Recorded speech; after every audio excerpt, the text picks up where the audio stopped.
Bows, TKOs, yeah. Bows, TKOs, we got bows, TKOs, yeah.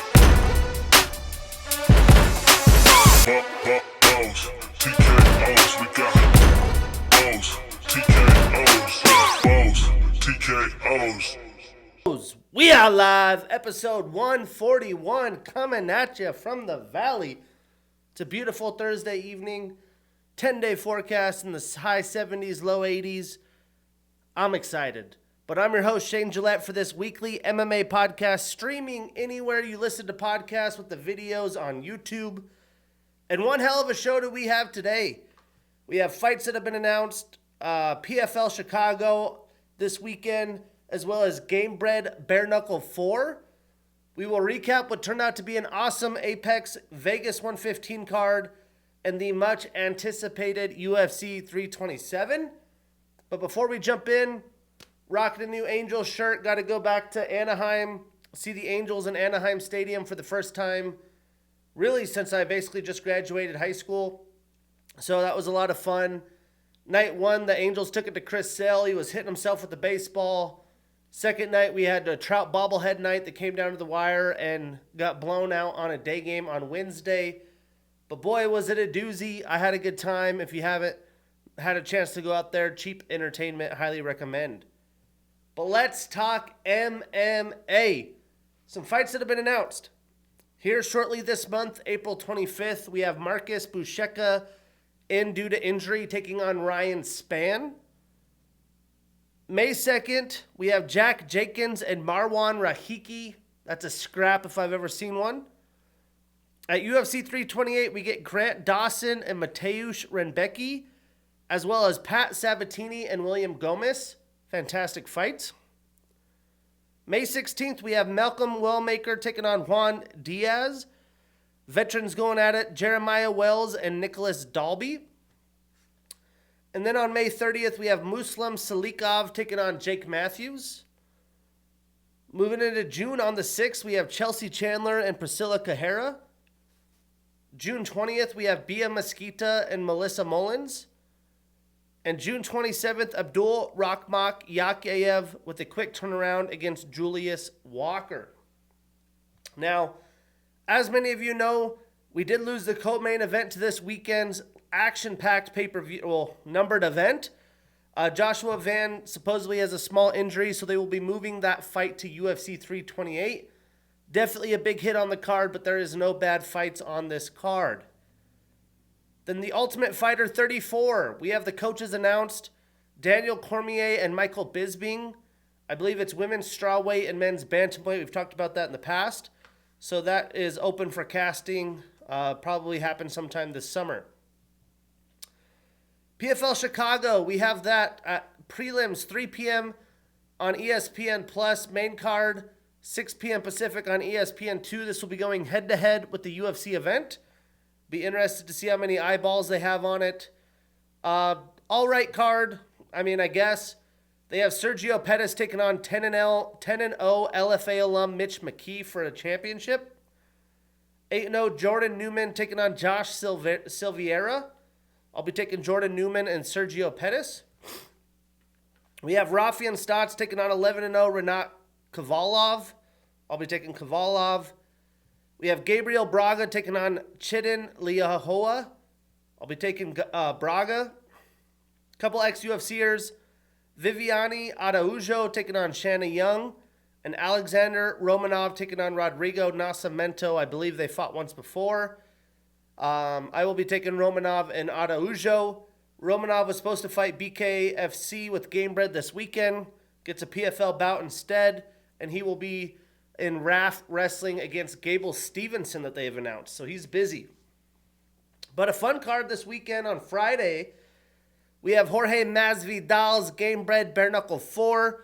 This will be free on YouTube starting at 5 p.m. Pacific. A ton of names, ex-UFCers.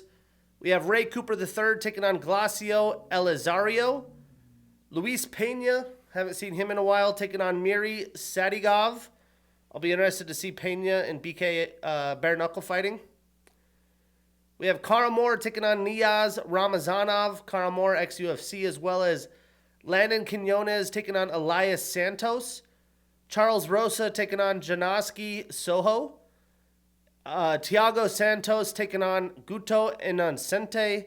And Anthony Smith squaring up with Chase Sherman. Fun little card. It'll be interesting to see a lot of these ex-UFCers try to go bare knuckle, including Anthony Smith. And then, of course, Saturday, Tyson Fury against Arslanbek Makhmudov. I don't know much about Makhmudov. He's a big guy. They show him wrestling with the bear. But if Tyson Fury is stepping into the arena, I will at least tune in. But let's talk about this past weekend's Apex card. UFC Fight Night Vegas 115. I went 10-1 on the picks. Your boy is rolling this year. Overall, 858 wins, 416 losses, 12 no contests and draws. On the year, 78 wins, 26 losses, 1 no contest and draw. To recap the card, I mean, this was a kind of catch you off guard fun card. Action started early. Wasn't the highest level technical card by any means, but it was fast paced, plenty of violence, a lot of chaos. The main card was a ton of fun as well. I did think Tresean Gore should have got the performance of the night. And I did think Kai Kamaka should have got the fight of the night. Tough to get fight of the night when you're the first card in action. But I am recapping this a 6 out of 10. I think I previewed it a 4 out of 10. And you could debatably get it a 7 out of 10. But I went with 6. Some good fights we did not break down. Kai Kamaka III with a split decision victory over Dakota Hope. These guys were just slugging at each other the entire 15 minutes. 0 to 100 from the start. One hell of a fight that was. We had Elise Pajeda, Alex Pajeda's sister, with a round 2 TKO over Haley Cohen that got her performance of the night with a big knee. We had Darius Flowers with a round 2 TKO over Lando Venata. Cool moment on the mic for Darius.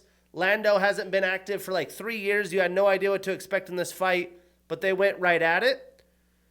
Alessandro Costa with a round 2 TKO over Stuart Nickel. Another performance of the night, 100 G's, as Alessandro Costa chewed up Stuart's body in that fight. And then, of course, Abdul Rahman Yakiev with a round 1 submission via rear naked choke over Bredson Hibiero. Probably his last day in the UFC. But we will start it off with one prelim fight. We had Tresean Gore with a round 3 submission via guillotine choke. Another one on the record over Azamat Bekoev.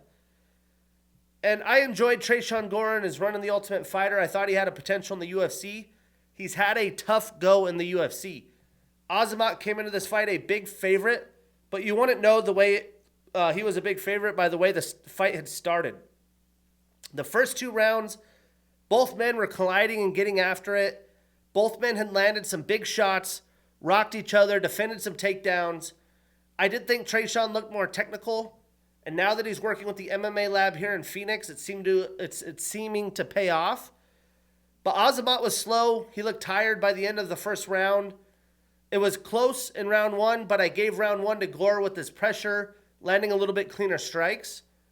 In round 2, Azamat came out hot and knocked Tresean down, and Azamat went for broke trying to get a finish. Somehow Gore was able to recover and get back up to his feet, so credit to him. But Bekoev took him down, but I think gassed himself out by doing too much trying to go for that finish. But I did give him round 2, although Tresean had a good first half of the round, so it set it up for a winner takes all round 3. Well, round 3, both men continued to slug it out.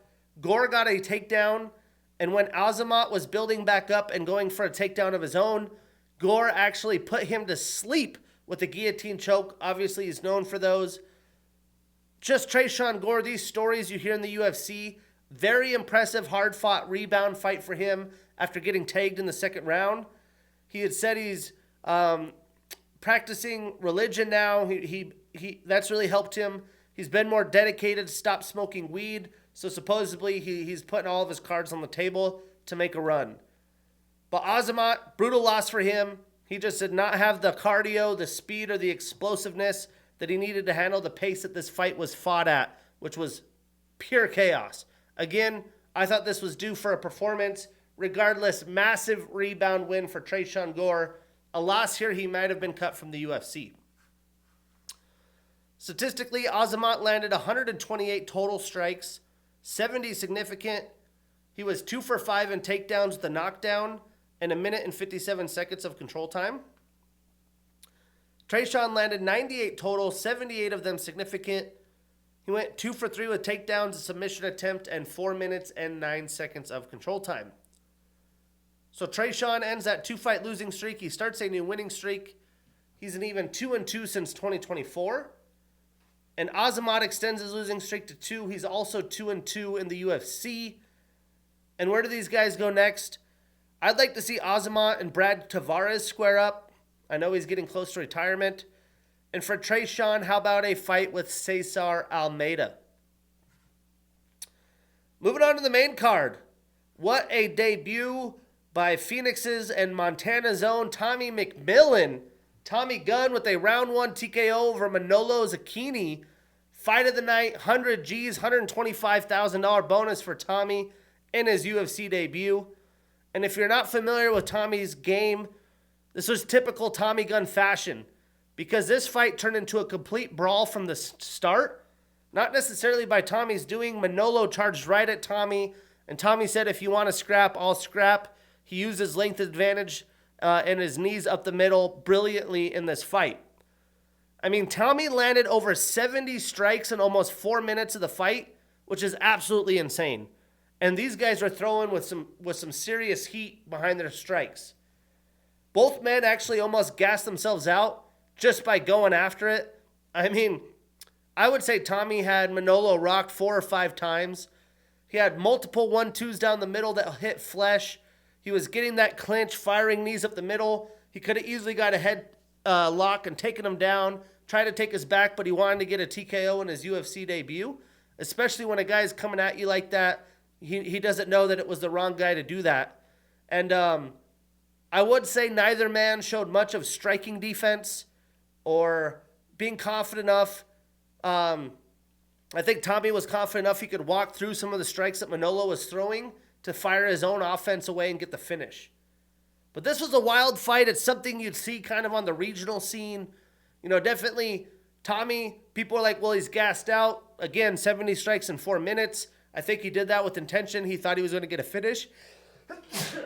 Excuse me. But I also think that Tommy had an opportunity to bring this fight wherever he wanted to.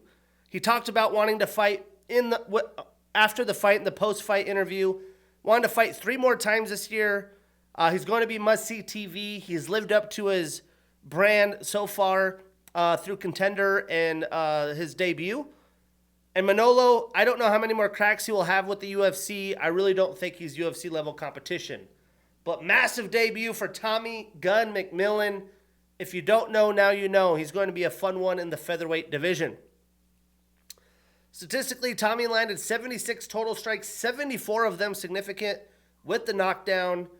And Manolo landed 21 total and significant strikes. So Tommy now stays undefeated, extends that winning streak to 10, 2-0 in the UFC. Manolo extends his losing streak to 2, both of them coming in the UFC. So what's next? Well, let's book some contender on contender crime. I would love to see Tommy and Jose Delano, who also fought in this card. And we could save maybe another contender series supposed to have happened fight. Tommy Gunn and Asad Bashi seems like some bad blood. Hopefully they both continue to win. It'll be kind of like Cheeto and Sean O'Malley. We could save that for later. And for Manolo, I truly don't expect to see him in the UFC anymore. Moving on. How about this man, Ethyn Ewing, with a round 3 TKO over Rafael Estevam? We've known about Estevam's weight cutting issues at the flyweight division. You know, he's moved up to bantamweight and he still missed weight. He was only a half pound over, which is pretty crazy. He didn't take the extra time to cut more weight. I think he said that the doctors wouldn't let him continue to cut more weight. I don't know. A half a pound, you have an hour. You've missed weight multiple times. He lost 20% of his purse after supposed taxes, paying out your team and whatever. He's really not making any money in this fight. But I am glad it turned out the way it did. Ethyn defeating him after missing weight. And Ethyn, man, came out pressuring Rafael and putting some hands on him. Estevam eventually shot for a takedown from way back, like 20 feet away. Terrible takedown attempt. Clearly, Ethyn defended. And I thought Rafael was actually going to storm Ethyn, trying to go broke on takedown attempts. But Ethyn, throughout the fight, continued to defend takedowns. Rafael really didn't get in close and have good looks. But Ethyn had Estevam up against the cage, was landing ton of combos, and Rafael would just kind of load up on his counter strikes. Had a lot of swing and miss off the cage. Dominant round 1 by Ewing. In round 2, Ethyn continued to maul Estevam, but Rafael showcased his durability. You know, Ethyn had hardly got hit this far in the fight and was just kind of toying and playing with Rafael. Again, Estevam had terrible takedown entries throughout the fight. He was definitely in desperation mode, just trying to survive. He did make it into round 3, but Ethyn had him dead to rights and put the finishing touch on him with a big liver shot. Massive win for Ewing. He continues to build his stock against good prospects. He looks like a very well-rounded fighter. And Rafael looked terrible at 135. Definitely needs to improve his striking. He hasn't had to showcase a lot of that because he takes his guys down. And he was able to kind of weight bully people at 125. So now he's going to have to reinvent his game. Back to the drawing board, although that's only his first pro loss. Statistically, Ethyn landed 116 total strikes, 114 of them significant with the knockdown. Again, he was toying with his food. It was utter domination. And Rafael only landed 45 total, 44 of them significant, so about a third. And he was 0 for 8 in takedown attempts. So to land almost every strike you throw, 114 significant strikes in 2.5 rounds, and defending 8 takedowns. Have a day, Ewing. So now Ethyn extends that winning streak to 10, 2-0 in the UFC. Last fight on like a few days' notice. Rafael ends that 14-fight winning streak, suffers his first pro loss. He's 4-1 in the UFC. So what's next? Well, let's turn it up a notch. I think we book Ewing against Rinya Nakamura. I know he asked for the top 15, but I don't think we need to throw him right in there right now. And for Rafael, how about a matchup with Chris Gutierrez? Then in the co-main, I try to tell y'all, this girl is a thorn in the flyweight division side, or strawweight. We had Virna Jandiroba with a unanimous decision over Tabatha Ricci.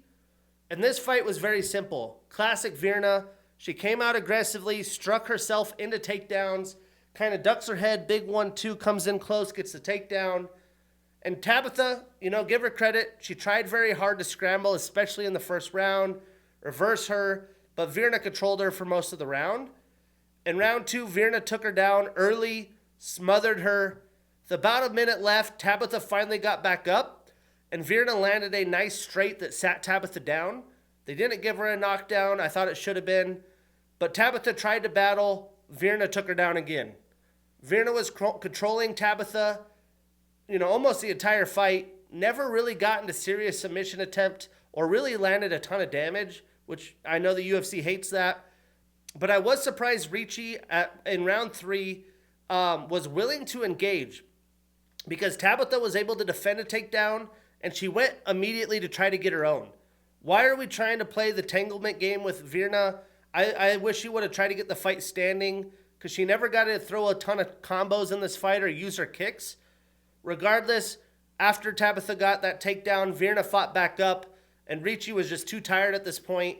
When she did throw in this fight, there wasn't enough zest on her strikes. I know that's been kind of a knock on her. She usually throws like 4 to 5 strike combos, but they're kind of pitter-patter. But Virna basically steamrolled herself, continuing to stay atop of the division. Statistically, Virna landed 122 strikes total, only 26 significant. So again, when she's on tap, she's just kind of touching her up.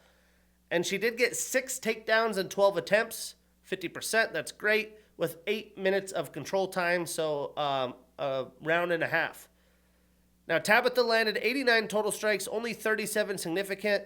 She was 1 for 2 in takedowns with a reversal and 1 minute and 3 seconds of control time.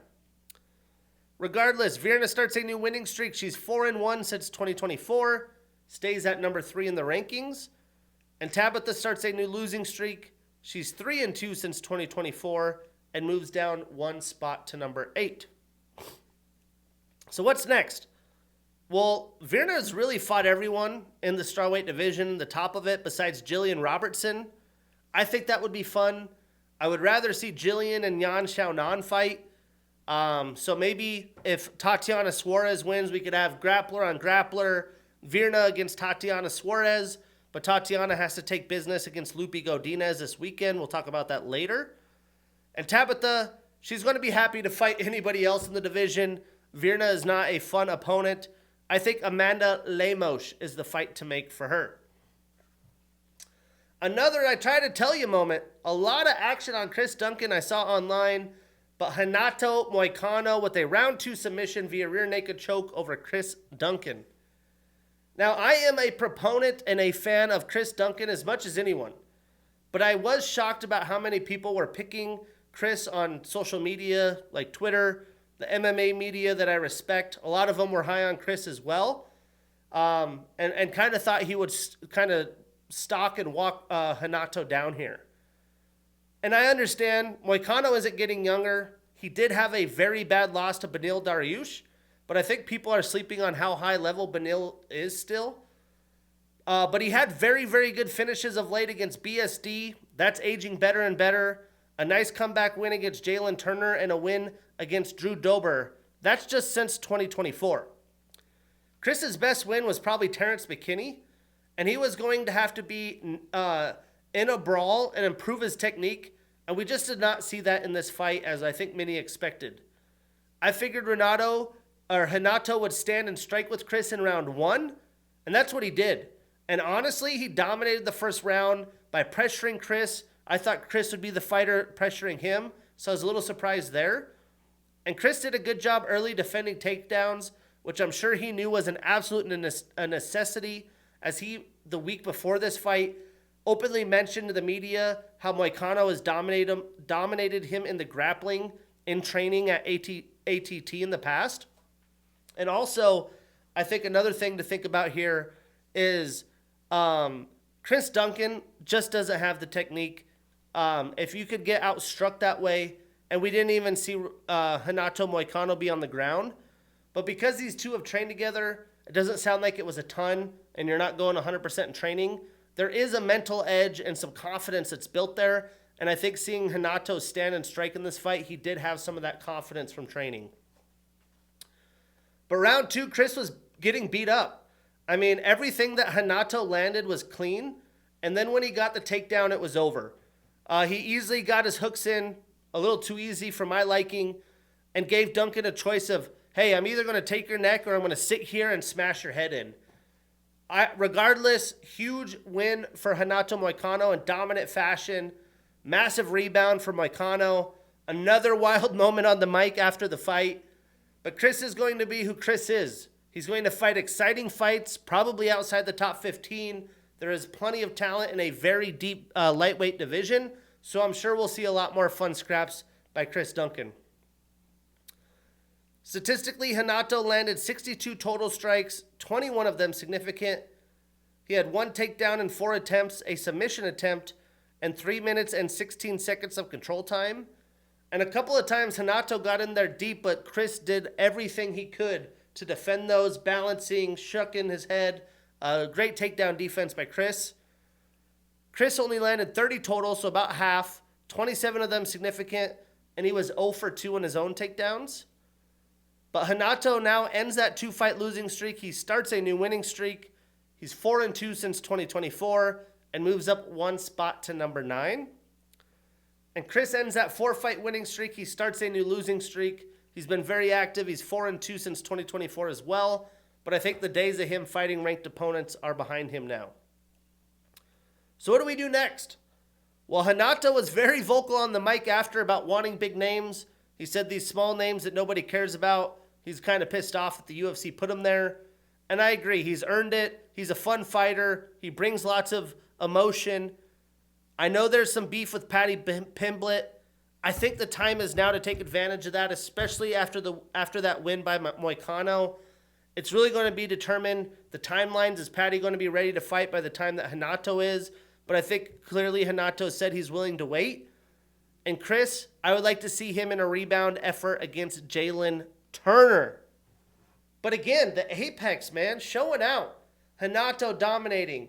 Virna doing Virna things. Ethyn Ewing, welcome to the UFC, my man. As well as Tommy McMillen. Tresean Gore rebound. Kai Kamaka's back with a big win. Elise Pajeda with the finish. Darius Flowers fight scrap. Costa fight scrap. Abdul Rahman Yakyayev, dominant fashion. 2 weeks in a row, the UFC has put on great products.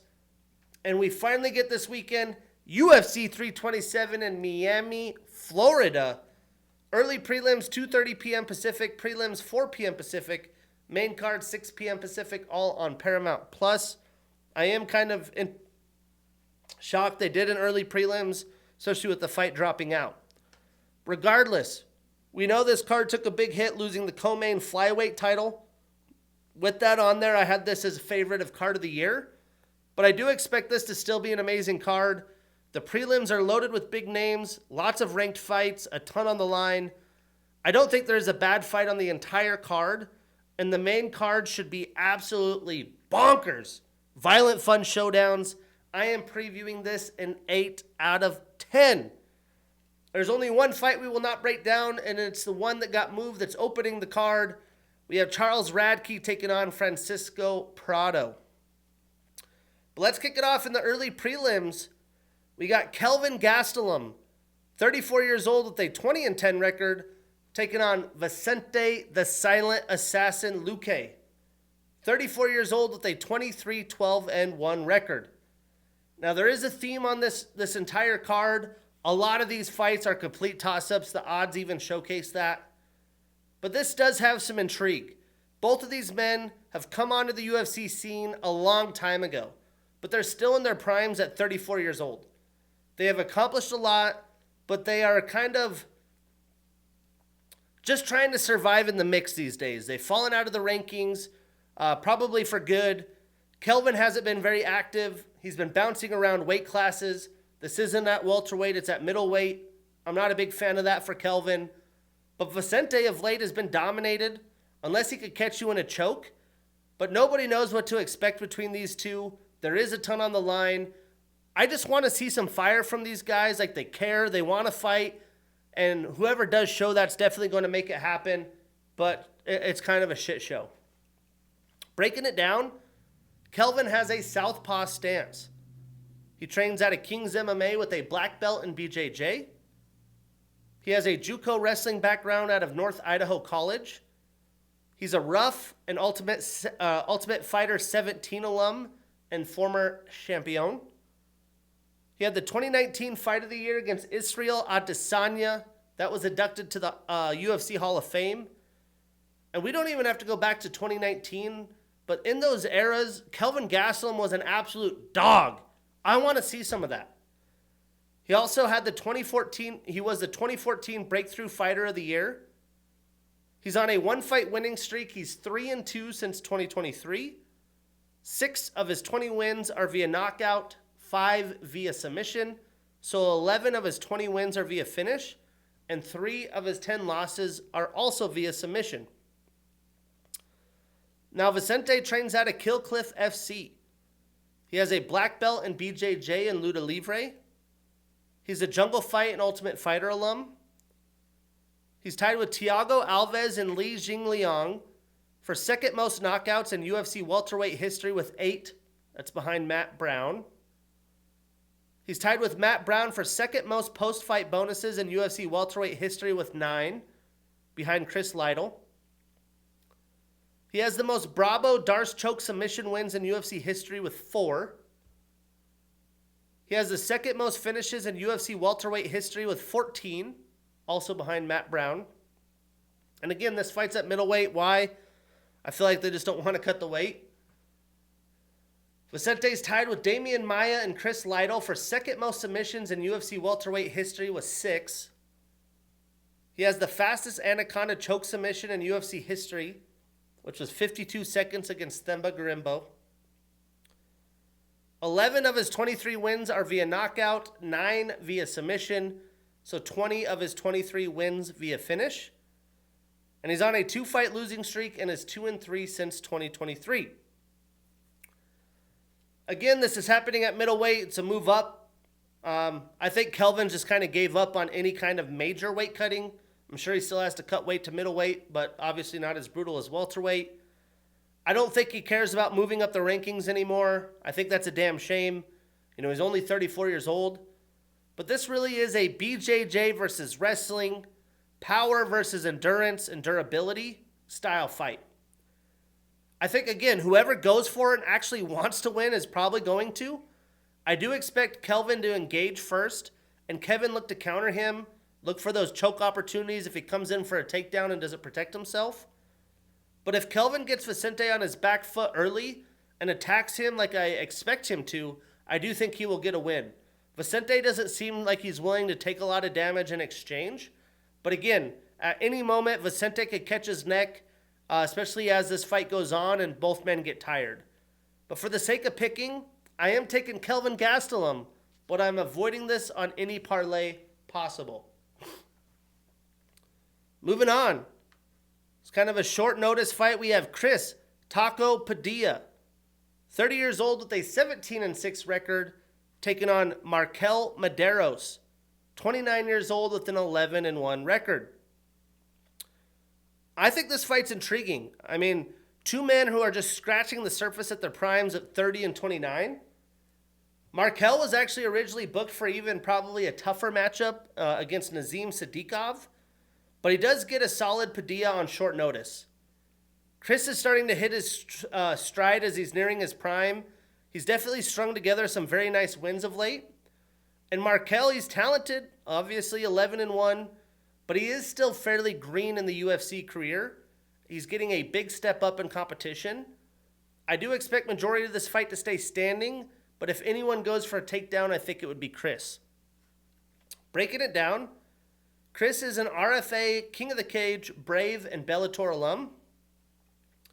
He's on a 7-fight winning streak, 4-0 in the UFC.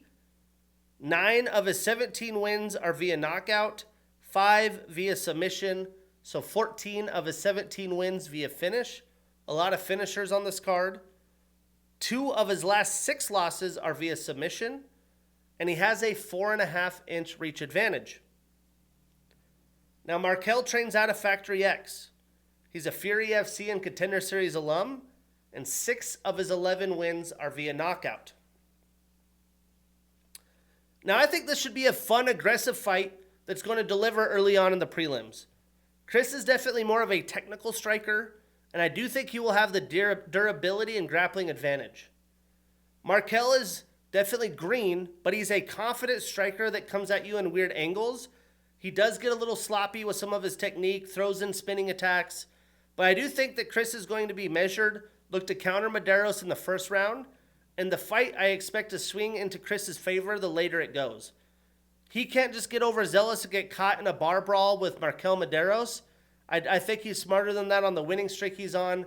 For that reason, I'm taking Chris Padilla, but again, avoiding this on any parlay, pretty even fight. Now into the regular prelims. We have Tatiana Suarez, 35 years old with a 12-1 record and the number 2 next to her name, taking on Loopy Godinez, 32 years old with a 14-5 record and the number 6 next to her name. This fight's really a Mexican brawler with good grappling versus a pure wrestler who lives off of smothering you, tiring you out, and beating you up. Kind of Virna Jandiroba style, but Tatiana does better scoring damage when she's on top of you. Now, Tatiana had that almost career-ending injury. She's been back in action for 3 years after 4 years off, and she's pretty much beaten up everyone she's faced besides Zhang Weilei. In her last victory back in September, she didn't actually have a ton of success with her takedown attempts against Amanda Lemos, who I think has worse grappling defense than Loopy, but she did enough to get the job done. Loopy is younger, she's fresher, she's more active, and is definitely on a roll, so this is going to be a doozy.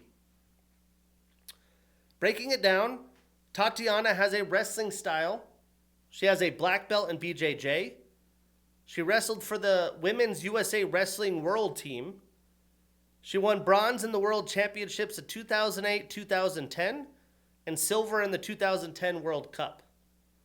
She also won gold in the World BJJ tournaments in 2013 and 2015. She's the Ultimate Fighter 23 alum and former champion. 2 of her last 4 fights have been performance of the night. She's showing up. She's showing out. She's tied with Rose Namajunas, Cynthia Calvillo, and Poliana Viana for second most submissions in UFC women's strawweight history with 3. She's tied with Carla Esparza, Yan Xiaonan, and Loopy Godinez for second longest win streak in women's strawweight history with 6. She has the highest control time percentage in women's strawweight history at 57.7%. The third highest top position control time in strawweight history at 41.6%. The highest significant strike accuracy percentage in women's strawweight history at 60.4%. A lot of that due to her being on top. She also has the second fewest strikes absorbed per minute in women's strawweight history at 1.65, because you can't hit her when you're on bottom. She was the 2023 UFC Comeback Fighter of the Year. She's on a 1-fight winning streak. She's 3-1 since 2023.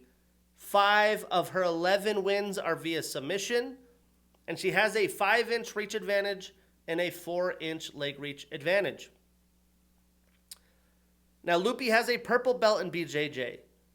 She has the record for fastest turnaround in modern UFC history in 7 days. She has the record for shortest span between 3 fights in modern UFC history, only 42 days. She's tied with Carla Esparza, Tatiana Suarez, and Yan Xiaonan for that second longest winning streak in women's strawweight history at 6. She's the first and only woman to win 4 fights in a calendar year in UFC history. She's an LFA alum and former champion. She's on a 2-fight winning streak and is 6-2 since 2023. She's been active. Now, I really do believe that Loopy has the heart, the grappling chops, and the toughness to get a win here. But I think that Tatiana has at least one more good year left in the tank to be able to dominate with her offensive wrestling and willpower. The key in this fight is going to be the first round. If Loopy can keep the fight standing, I think she could win the striking battle because she has good striking defense, solid power of her own, better technique, footwork, and speed. If Tatiana shoots a bunch of takedowns and isn't successful, I think Suarez will get frustrated and Loopy's going to be able to pick her apart to win a decision. But I do think Suarez strings together takedowns and she's going to will them to happen eventually and do enough to win on the scorecards. For that reason, I'm taking Tatiana Suarez, but again, avoiding this in any parlay. I mean, these are just 50-50 coin flip fights, and Loopy is much younger and fresher. Moving on, we have Mateusz Gamer Gamrot, 35 years old with a 25-4-1 record and the number 8 next to his name, taking on Esteban El Gringo Rabovics, 29 years old with a 15-2 record. This fight's simple. It's a pure striker versus grappler showdown. Mateusz has really dominated his opponents with his wrestling ability, but he did get showed up in his last fight against Charles Oliveira, and Dan was able to do enough striking damage to win a close fight. Esteban is really coming on, but it's getting a big jump in competition, and I don't think he's faced a level of grappler that Gamrot is. But Esteban is nearing his prime. I think he will showcase a ton of improvement, and he knew what he signed up for. He's going to be prepared, but everyone's prepared until you get punched in the face, and I think Gamrot's going to put it on him. Breaking it down, Gamrot has a submission grappling and freestyle wrestling style. He has a southpaw stance. He trains out of ATT with a black belt in BJJ. He won the 2014 and 2019 ADCC European Championships. He's a Cage Warriors and KSW alum and a former champion in 2 different weight classes. He defended his lightweight title 3 times. He has the fastest submission by Kimura in UFC history at 65 seconds against Jeremy Stevens. He's on a 1-fight losing streak and is 4-2 since 2023. 8 of his 25 wins are via knockout, 5 via submission, so 13 of his 25 wins via finish. Now, Estevam has an orthodox stance. He trains at a Kill Cliff FC. They train at the best gyms in the world. He's a Contender Series alum. He had the 2024 Fight of the Year against Daniel Zellhuber, UFC Noche at the Sphere. I was there. Absolutely bonkers. He's on a 1-fight winning streak and is 4-2 since 2023. 7 of his 15 wins are via knockout, 5 via submission, so 12 of his 15 wins via finish. Again, this card full of finishers. Now, Estevam is definitely shaping into form. Mateusz, after getting dominated by Charles Dubronx, I do think that Gamrot is going to sell out in this fight to take Estevam down and wear him out and make this his style of fight. Again, if Estevam can stay up, I do think he has a real chance because he does have good boxing. His hands are fast, he's sharp and tough. But Mateusz has solid hands as well. I don't think he's going to be able to sit at distance and have a hang in a kickboxing fight. I think he knows that as well. But I do think Gamrot has the edge. For that reason, I am taking Mateusz Gamrot. But again, I'm avoiding this on any parlay possible. Estevam, younger, less miles on the body. If he can keep the fight standing, I think he will outlast Gamrot. Moving on. This is like that Spider-Man meme where you see them pointing at each other. These are like the same 2 guys. We get Kevin Trailblazer, a.k.a. Big Mouth Holland. 33 years old with a 28-15-1 record. Taking on Randy Rude Boy Brown. 35 years old with a 20-7 record. Again, these prelims are full of interesting fights. I think it's going to show who's going to have more years left in the tank in a lot of these, including this one.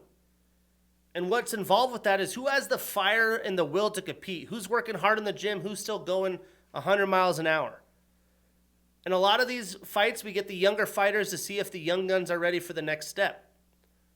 But this fight is 2 vets who are very fun strikers that are pretty much desperate for some winning momentum.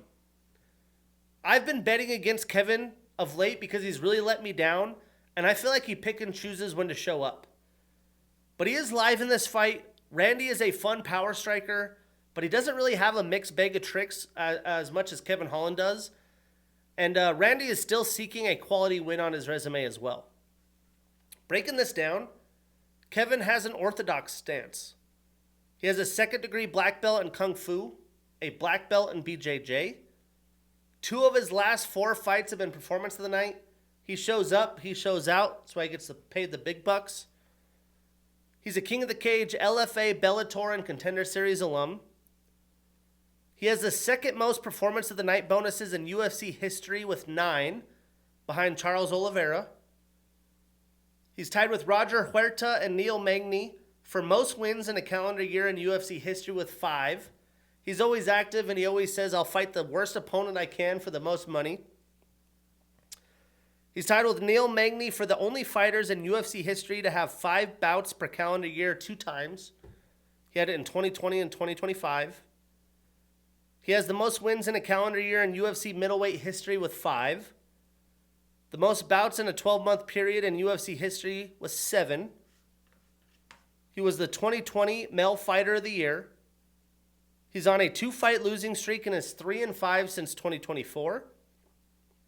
Again, desperate for some momentum. 14 of his 28 wins are via knockout, 9 via submission. So 23 of his 28 wins via finish. Again, another finisher. He does have a 3-inch reach advantage. And again, I just don't really like that this is a middleweight, or this is a welterweight fight.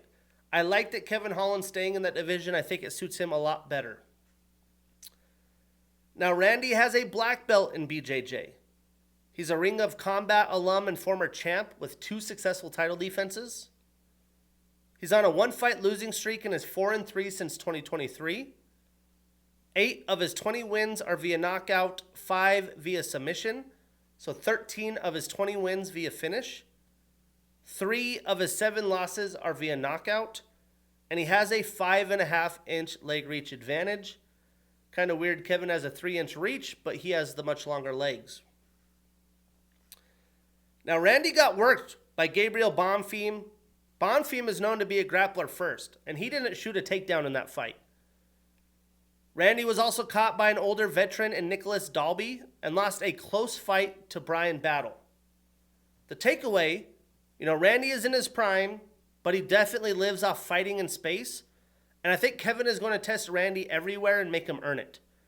I continually talk about how I'm not picking Kevin ever again, but I do think this is the perfect fight for him as long as he mixes things up and doesn't just try to stand and trade from distance. I think Kevin can land some big shots. I do think he's more durable than Randy Brown, and if he could pounce on top of Randy, I could see him getting a choke in this fight as well. For that reason, I am taking Kevin Holland, but I will not put him on any parlays. I don't have any confidence. Then with the switch up, the prelim headliner is the Bellator Showdown of the Ages.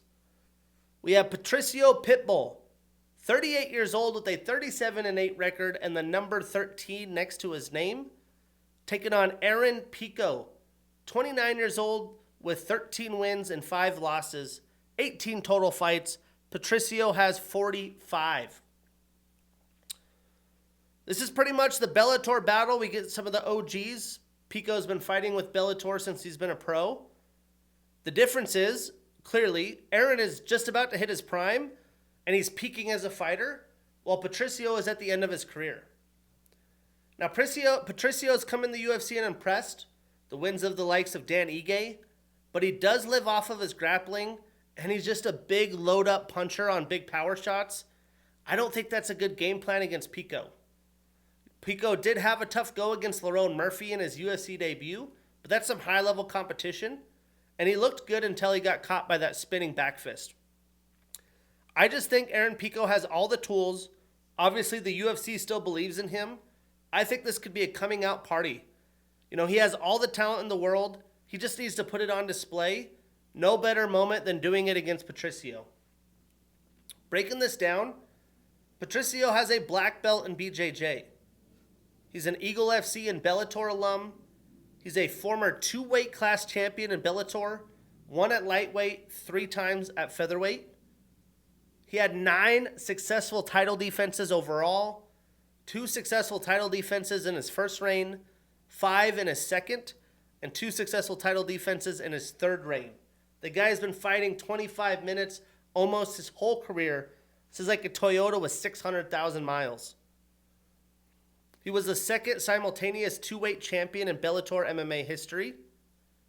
He's the first fighter in Bellator history to have 4 separate championship reigns. The most wins in Bellator history with 24. Most wins in Bellator featherweight history with 23. Most wins in Bellator title fights, 15. Most title fights in Bellator history with 18.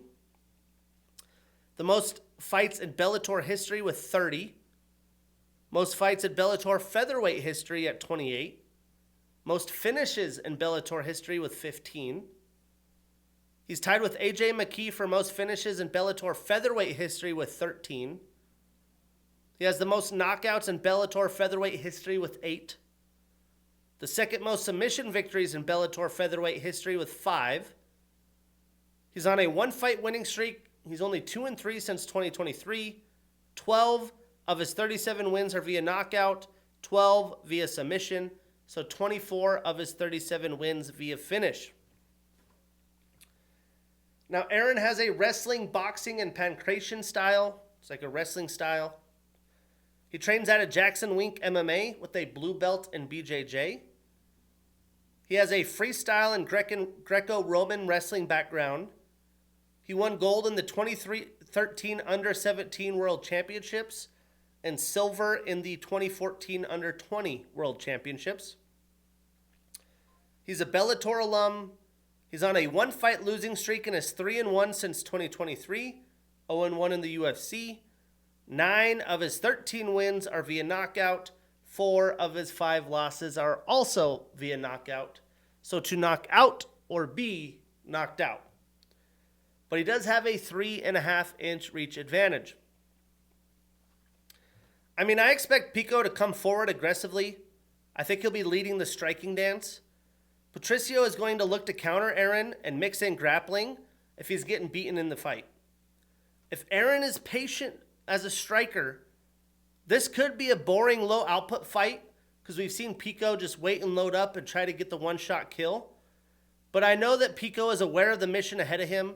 I think he's going to make it happen, win a brilliant decision or get a finish. But Pitbull has only been finished once since 2021. Let's see if the Bellator talent could finally put on a show in the UFC. But I am taking Aaron Pico. We are putting him on that parlay. We marking that ish down, and we getting that bread. Moving on in the main card opener. The retirement fight by Cub Swanson. 42 years old with a 30-14 record. Taking on Nate the Train Landwehr. 37 years old with an 18-7 record. Now we thought that Cub might be done already, but now he's officially getting a retiring fight to open the main card. It's 2 veterans getting after it in Cub's retirement fight. Nate the Train never has a boring fight, but he's been fighting stiffer stiffer competition since 2023, and he hasn't really fared well doing so. You know, obviously Cub hasn't been super active of late, but he did have a great 2024, and he has had little over a year off. He should be healthy. He should be able to do work in his retirement fight, because I think this is going to be a gameplay of precise striking from distance to pick at Nate. You can't turn it into a bar brawl. Breaking it down, Cub trains out of UFC Gym in Costa Mesa. He has a black belt in BJJ. He's a King of the Cage and WEC alum. He's last of the WEC Mohicans. He had a fight versus Do Ho Choi at UFC 206 that was inducted into the UFC Hall of Fame. 3 of his last 5 fights have been Performance of the Night and Fight of the Night. He's still showing up. He's still showing out. He has the most Fight of the Night bonuses in UFC and WEC history with 12. The most post-fight bonuses in UFC featherweight history with 11. The most post-fight bonuses in UFC WBC featherweight history at 15. That's crazy. 12 of them were Fight of the Night. Killer Cub, baby. He has the second most knockouts in UFC featherweight history with 7, only behind Max Holloway. He's tied with Brian Ortega and Ricardo Llamas for second most finishes in UFC featherweight history with 7. He has the third most finishes in UFC WEC history with 9, only behind Max Holloway and Jose Aldo. He has the third most wins in featherweight history with 15. He's tied with Max Holloway for most wins in UFC WEC featherweight history with 20. He has the third most total fight time in UFC featherweight history, 4 hours, 57 minutes, and 10 seconds. He's tied with Max Holloway for third most knockdowns landed in UFC featherweight history with 10. He has the third most significant strikes landed in UFC featherweight history, 1,557. He had the 2016 Fight of the Year against Do Ho Choi. He's on a one-fight winning streak and is 2-1 since 2023. 14 of his 30 wins are via knockout. 7 of his 14 losses are via submission. Now, Nate is an M1 and former champ with 2 successful title defenses. 5 of his last 7 fights have been Fight of the Night or Performance of the Night. He shows up, he shows out. Again, this is going to be absolutely bonkers. He is on a 2-fight losing streak. He's only 2-3 since 2023. 9 of his 18 wins are via knockout. 4 of his 7 losses are also via knockout. So to knock out or be knocked out. Now, knowing Nate the Train, he's going to come in guns a-blazing with his typical reckless abandonment and no striking defense. I think Cub is going to be able to chop at his legs, jab him up, bounce in and out with combinations. Morgan, Charrier, and Duho finish Nate. Although Cub's getting old, 42 years old, I think he has enough power left in the tank to get a finish or take control late to win on the scorecards. With Nate's style, anything is possible. He could get a finish of his own for sure, but Cub really hasn't been finished by TKO, except for the leg kicks from Jonathan Martinez or the body work from Giga Chikadze. For that reason, I'm saying Cub Swanson goes out on top, but I am not putting this in any parlays. This is going to be straight action out of a UFC video game. Now, you want to talk about straight action out of a UFC video game? This fight is the most unfiltered chaos you could ask for. We have Dominic the Devastator Reyes, 36 years old with a 15-5 record and the number 10 next to his name, taking on Johnny Walker, 34 years old with a 22-9-1 record and the number 12 next to his names. If you want to talk about just crazy toss-up fights, this is the most toss-up of all toss-ups. Pure chaos can happen in this fight. You know, both men have been knocked out a few times in the past 3 years. They don't typically fight to decisions. I mean, Johnny blasted Zhang Mingyang's leg out in his last fight, but he did start the fight with a double leg from like all the way out in the octagon. It was terrible, and it had him on his back in seconds in the fight, and he had to fight up after a couple minutes. I mean, what kind of strategy is that? Now, Dominic looked very slow, seemed kind of scared to let loose in his last fight against Carlos Olberg. This is a very tough one to break down or try to pick. But breaking it down, Dominic has a southpaw stance. He has a blue belt in BJJ. He has the third largest strike differential in UFC light heavyweight bout with plus 100 against Anthony Smith. He's a King of the Cage and LFA alum. He's on a one-fight losing streak and is 3-1 since 2024. 10 of his 15 wins are via knockout, and 4 of his 5 losses are also via knockout. So to knock out or be knocked out. Now, Johnny has a brown belt in BJJ. He's a Jungle Fight, Brave, and Contender Series alum. He's on a one-fight winning streak. He's 3-2-1 since 2023. 17 of his 22 wins are via knockout. 6 of his 9 losses are also via knockout. So to knock out or be knocked out. That's the theme of this fight. But Johnny does have a 5-inch reach advantage. Now, Johnny is young and potentially, by a slight margin, probably more durable. But after what Johnny did at the start of his last fight, shooting that wild takedown, and what we've seen of him since 2024, I absolutely can't trust him in a 15-minute fight. I do think Dominic is slowing down. He's getting more sluggish, but he still has the power. I just trust his fighting IQ more than I can Walker's. Johnny's kind of a spaz in general, and he could be coming at Dominic, but if Reyes has good defense and picks his spots, I doubt this fight goes the distance. Dominic's either going to try to put Johnny's lights out, or he's going to leave openings when he strikes that Johnny's going to combo him and do some wild shit, some knee or spinning something. This is going to be pure destruction. Make sure to not blink, get a beer during this fight. For the sake of picking, I am taking Dominic Reyes, but again, absolutely no confidence, to be honest. And what a card. We still have 3 more fights. In the early prelims, Kelvin, Gastelum, Vicente, Luque. These guys have been around. Great fighters. Chris Padilla on his way up. MarQuel Mederos on his way up. Whoever wins, that's in the mix. Tatiana Suarez still doing it at the top of the division. Loopy trying to take her spot. Grappler, striker, Estevam and Gamrot. How good is Estevam? Spider-Man meme. Randy Brown, Kevin Holland. Someone's getting slept.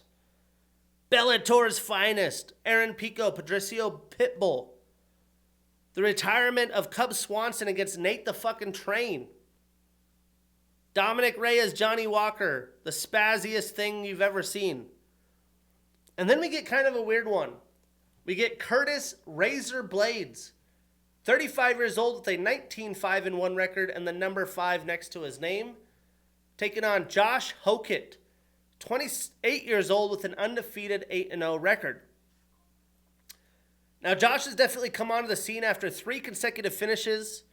Now he's all of a sudden getting a leap into the top 5, really out of nowhere. The UFC, you've seen with the heavyweight division, they're just desperate for some new blood in there. But this is nothing new for Curtis. It seems like he's always getting faced up with these new faces to the division. You know, he had a brutal matchup with Rizvan Kuniev, who's massive. Now he's getting Josh in back-to-back fights, and he's ranked in the top 5. I am not sure how motivated Curtis is, but I don't think Josh is talented enough to fight at this level. And I do think Blades has good enough grappling. He could defend Josh's takedown attempts, because if he doesn't get a takedown, I don't think he stands a chance. Although Kuniev had success taking down Curtis in his last fight, but Rizvan is massive, and Curtis has a huge size advantage here. Breaking this one down, Curtis trains out of Elevation Fight Team. He has a purple belt in BJJ. He has a JUCO wrestling background out of Harper College, where he won the 2012 JUCO NCAAs. He has the most takedowns landed in a UFC heavyweight history at 64. Most control time in UFC heavyweight history, 1 hour, 20 minutes, 6 seconds. The most top position time in UFC heavyweight history, 1 hour, 6 minutes. The most takedowns in a fight in UFC heavyweight history with 14 against Alexander Volkov. He's an RFA alum. He's on a 1-fight winning streak and is 2-2 since 2023. 13 of his 19 wins are via knockout, and all 5 of his losses are also via knockout. So to knock out or be knocked out. People are getting knocked out. That's the takeaway. Now, Curtis has a 6.5-inch reach advantage and a 3-inch leg reach advantage. Now, Josh trains out of Jackson Wink MMA. He came from playing football. He got some practice squad stints with the Cardinals and 49ers. His first 2 fights in the UFC have been performance of the night, so he is showing up. He's showing out. I got to see his last fight at the Paramount Opener in Vegas. He's a Bellator, LFA, and Contender Series alum. He's undefeated on an 8-fight winning streak, 3-0 in the UFC. Now, I would like to think this fight comes down to striking. But I also wouldn't be shocked if Curtis outstrikes Josh, and that turns him into a grappler. He may have some success, but I think Curtis is going to edge out a close decision. Again, Kuniev, much bigger fighter than Curtis, was able to take him down. But Blades is going to be much bigger than Josh. He has the reach advantage. I think as long as he doesn't do something stupid, he's going to take it to Josh wherever this fight happens. And with what Josh is doing with his character shit, I hope he does. Regardless, we're all tuning into it. That's what Josh has brought to the table. But I am taking Curtis Razor Blades. We are putting him on that parlay. We marking that ish down, and we getting that bread. Moving on to the co-main event. We have Azamat, the professional Murzakanov. 36 years old with an undefeated 16-0 record and the number 6 next to his name. Taking on Paulo the Eraser Costa. 34 years old with a 15-4 record and the number 14 next to his name. Another toss-up, really. I mean, this fight's very intriguing because Paulo is moving up to the light heavyweight division. I'm sure he will be fresher than at middleweight because he is big, but he is taking on a striker who has very fast hands. He's rolling right now with 3 consecutive knockouts. Now, Paulo is probably the more well-rounded fighter, but will we even have a chance to see it? It's very much up to Paulo to turn this into his style of a fight, using his kicks from distance and getting in the clinch or getting up against the cage to try to do some work. If you stand in that striking range of Azamat, he ducks his head, and these things are like whistling Dixies coming at you with full explosion. Breaking it down, Azamat has a southpaw stance. He's a Ring of Combat, Fight Nights Global, Brave, and Contender Series alum. He's undefeated on a 16-fight winning streak, 7-0 in the UFC. 12 of his 16 wins are via knockout. Now, Paulo has a black belt in BJJ. He's a Jungle Fight alum and former champ with one successful title defense. He's also a Tough Brazil alum. He has the second most significant strikes landed per minute in UFC middleweight history at 6.21. He's on a one-fight winning streak and is 1-2 since 2024, and 11 of his 15 wins are via knockout. Now, Paulo has been more active. He's the younger fighter. He's been pushed to his limits the past few years. What we do know is Azamat is going to be swinging heavy, but Paulo has only been finished by Israel Adesanya, and that was back in 2020. I think Paulo has more technique, more offensive attacks in his arsenal with the kicking game, but Azamat has the speed, so how does Paulo work around that speed? Does he try for takedowns? Azamat's grappling really hasn't been tested, or does he just try to strike in range and look to counter Murzakanov? It seems like Azamat is trying to fire him up. He's been very vocal on social media about he's fighting for Brazil. Brazil doesn't like Paulo anymore. I think he's trying to get in his head so Paulo storms at Azamat because that's exactly what he wants. But if Paulo's smart, he picks his moments, comes on strong when he closes distance. But I'm going with the underdog. The dog's coming to eat. Ho, ho. I'm taking Paulo Costa, but I'm avoiding this on any parlays. This is a very tough one to pick as well.